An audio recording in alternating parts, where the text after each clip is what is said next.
ഇന്ന് നമുക്കൊരു മാമ്പഴ പുളിശ്ശേരി ഉണ്ടാക്കാം. ഞാൻ എൻ്റെ അമ്മ ചെയ്യുന്ന രീതിയിലാണ് ഉണ്ടാക്കുന്നത്. ഇതിനായി 4 മാങ്ങയുടെ ഞെട്ടുഭാഗം മുറിച്ച് വയ്ക്കുക.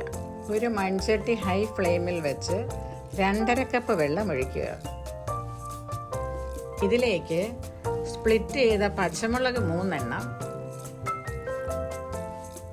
പിന്നെ കുറച്ച് കറിവേപ്പില, കാശ്മീരി മുളക് പൊടി 1/2 ടീസ്പൂൺ, ഉപ്പ് 1 ടീസ്പൂൺ, മഞ്ഞൾപ്പൊടി 1/4 ടീസ്പൂൺ,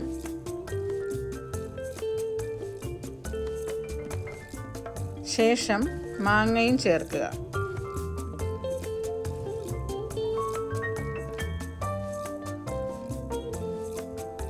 അടച്ചു വെച്ച് 5 മിനിറ്റ് കുക്ക് ചെയ്യുക.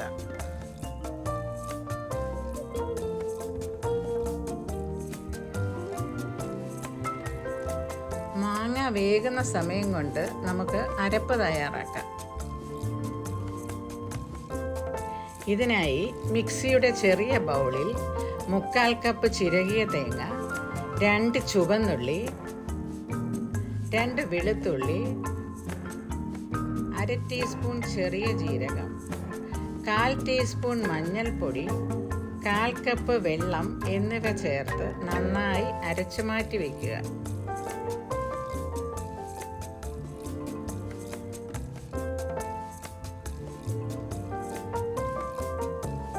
ഇനി മൺചട്ടിയിൽ നിന്ന് മാങ്ങയെല്ലാം എടുത്തു മാറ്റി വയ്ക്കുക.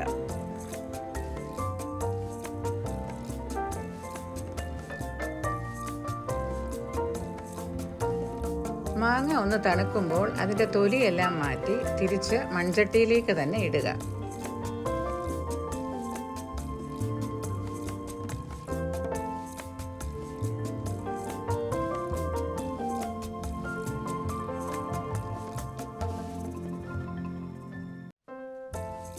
അതിനുശേഷം മൂടി വെച്ച് ഒന്നുകൂടി തിളപ്പിക്കുക.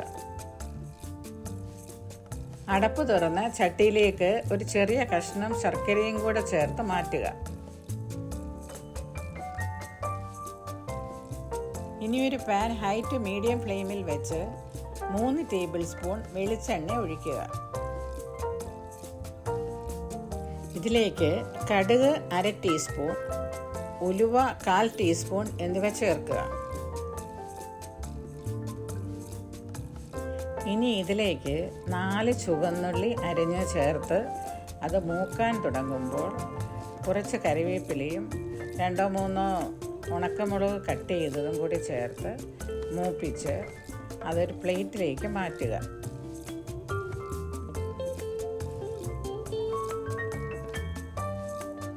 ബാക്കിയുള്ള എണ്ണയിലേക്ക് അരച്ചു വെച്ചിരിക്കുന്ന അരപ്പ് ചേർത്ത് 5 മിനിറ്റ് നന്നായി വഴറ്റുക.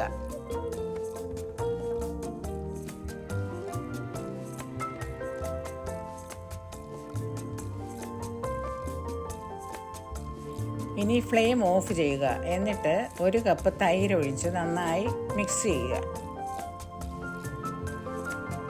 ഇതിലേക്ക് 1/4 ടേബിൾ സ്പൂൺ ഉപ്പും കൂടെ ചേർത്ത് ഇളക്കുക.